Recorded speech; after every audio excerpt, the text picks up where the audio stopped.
வேதங்கள் மொத்தம் ஓதி யாகங்கள் நித்தம் செய்து பூஜிக்கும் பக்தி அதிலும் உன்னை காணலாம்.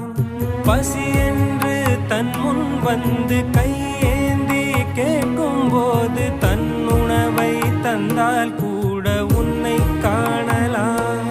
உன்னை காண பல கோடி இங்கு வாரி இறைக்கிறார்கள். எளிதாக உன்னை சேர இங்கு யாரு நினைக்கிறார்கள். அலங்காரம் அதில் நீ இல்லை, அகங்கார மனதில் இல்லை. துளி கள்ளம் கபடம் கலந்திடாத அன்பில் இருக்கிறாய்.